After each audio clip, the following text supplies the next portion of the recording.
Hello everyone. Welcome to my channel at Future Way Next to World and my favorite destination Canada. Today we're going to talk about impossible for Canada to remove all illegal foreign nationals IRCC updates. We are talking about new changes, impossible for Canada to remove all illegal foreign nationals. The issue of out-of-status foreign nationals in Canada has ballooned into a complex web of legality, economics, and humanitarianism, with thousands living in limbo. The question arises, can Canada truly enforce the removal of all those who have overstayed their welcome in legal terms? We believe that whether it is any government, Liberals, or Conservatives, removing all the illegal foreign nationals is impossible. None of the parties have a plan, nor can they have one. This is again impossible, with illegals themselves protesting openly and enforcement agencies not able to arrest them. This article delves deep into this multifaceted issue, providing context, statistics, and exploring the implications of such actions. An individual is considered out of status when they no longer have legal permission to remain in Canada.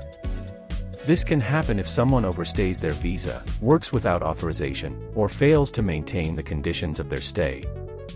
Legal entry but overstayed. Many enter Canada on temporary visas but stay beyond their expiration date. Violations of stay conditions. This includes working without proper permits or not leaving when required. Immigration and Refugee Protection Act, IRPA outlines the removal process with 3 types of removal orders: departure, exclusion, and deportation, each with different implications for future entry.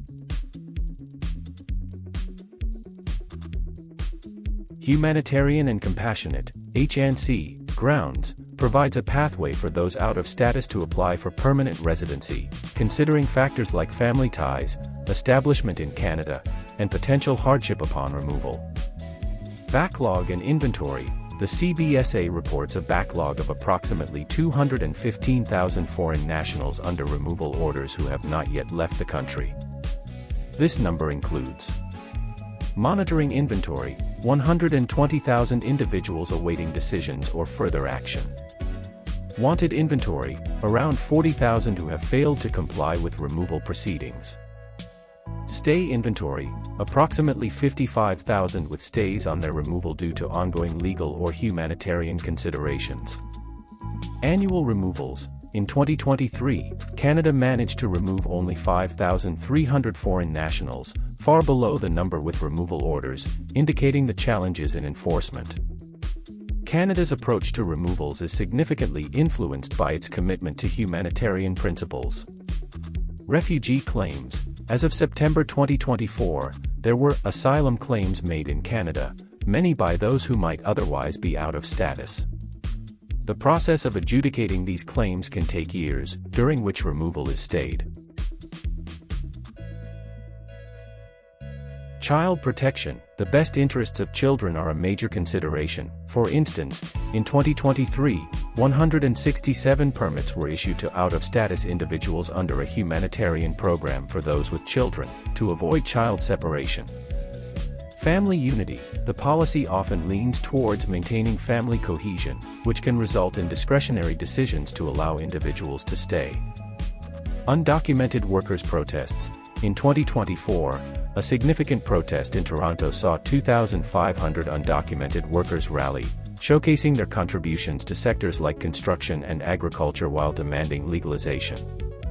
Public opinion. A 2023 Angus Reid Institute poll revealed that 56% of Canadians support some form of amnesty for undocumented workers, reflecting a shift in public sentiment towards regularization.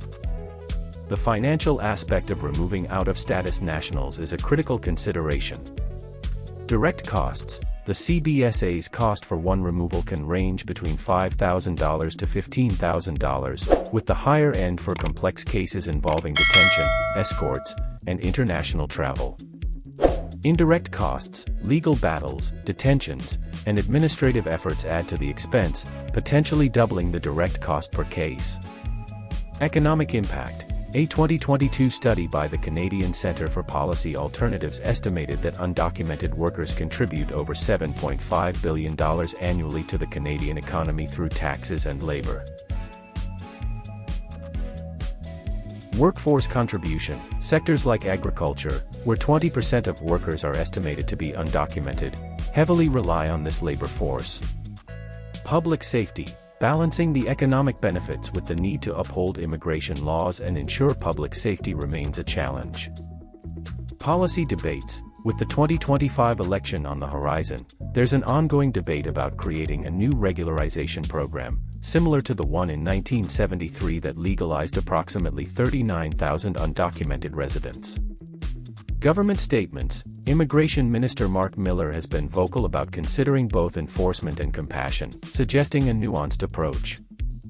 We must ensure our immigration system reflects both our laws and our values of compassion and inclusion. The minister has hinted at reforms but emphasized the complexities. We are committed to managing our borders responsibly while also recognizing the human elements at play. Each case demands careful consideration.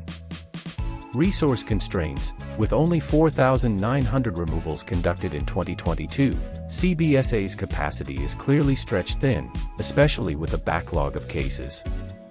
Legal challenges. The appeal process can last for years. For example, in 2023, 3,200 appeals were lodged against removal orders. International relations. Removing individuals to countries with human rights concerns or political instability, like Venezuela or Afghanistan, brings significant diplomatic and humanitarian challenges.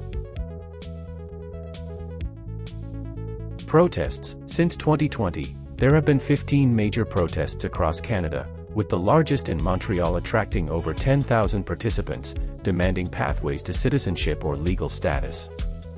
Advocacy groups. Organizations like the Canadian Council for Refugees have been pushing for policies that would recognize the rights and contributions of undocumented workers. Temporary resident permits. In 2023, Canada issued 2,400 such permits, often for humanitarian reasons or to keep families together.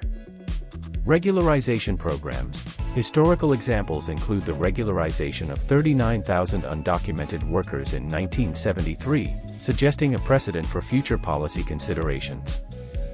Regionalized permanent residency programs with 5 to 10-year commitment can also retain out of status as well as help Canada in populating rural areas, which is in fact a major problem. The removal of out-of-status foreign nationals in Canada is not just a matter of law enforcement but a reflection of its societal values, economic needs, and international obligations. The current system struggles with enforcement due to humanitarian concerns, legal challenges, and resource limitations. With public opinion showing increasing support for regularization, the future might see Canada adopting more compassionate policies.